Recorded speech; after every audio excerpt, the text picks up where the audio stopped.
United international ইউনিভার্সিটিতে institute of Islamic banking, finance and ইকোনমিক্সের যাত্রা শুরু হয়েছে। এ উপলক্ষে উদ্বোধনী অনুষ্ঠান ইউআইইউ ক্যাম্পাসে অনুষ্ঠিত হয়।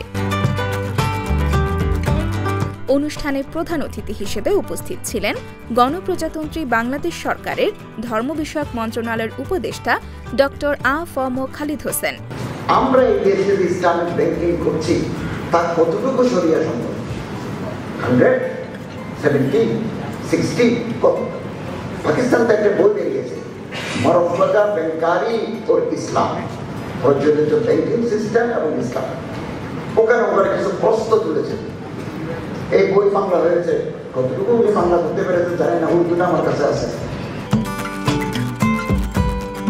বিশেষ অতিথি হিসেবে আরও উপস্থিত ছিলেন ফার্স্ট সিকিউরিটি ইসলামী ব্যাংক পিএলসির chairman Mohammad Abdul Mannan, social Islami bank পিএলসির chairman professor doctor M Sadiqul Islam, FCMA union bank পিএলসির chairman Mohammad Fariduddin Ahmed, Bangladesh institute of bank management মহাপরিচালক ডাক্তার Mohammad Akhtaruzzaman, central Shariah board for Islamic banks of বাংলাদেশের chairman professor doctor Mohammad Giasuddin Talukdar এবং ইউনাইটেড ফাইন্যান্সের চেয়ারম্যান জনাব নাজমুল হাসান।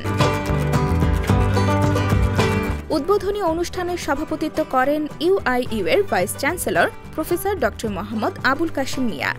অর্থনীতি, ব্যাংকিং এবং সবকিছু, তো সেখানে ইসলাম কতটুকু আছে সেটাই হলো আমাদের বড় বিষয়। যখন আমাদের প্রফেসর ওমর ফারুক সাহেব আমাকে এসে বললেন যে স্যার আমরা এরকম একটা ইনস্টিটিউট করতে পারি কিনা, সাথে সাথে আমাদের যে পৃষ্ঠপোষক যে ইউনাইটেড গ্রুপ, ওনারাও রাজি হলেন এবং আমিও বললাম আলহামদুলিল্লাহ, আসেন আমরা শুরু করি। সেই থেকেই আমাদের এই যাত্রা। উদ্বোধনী অধিবেশন শেষে ইউনাইটেড ইন্টারন্যাশনাল ইউনিভার্সিটি ও সেন্ট্রাল শরিয়াহ বোর্ডের মধ্যে এক সমঝোতা স্মারক স্বাক্ষরিত হয় এবং দ্বিতীয় অধিবেশনের টেকনিক্যাল সেশনে 2টি প্রবন্ধ উপস্থাপন করা হয়।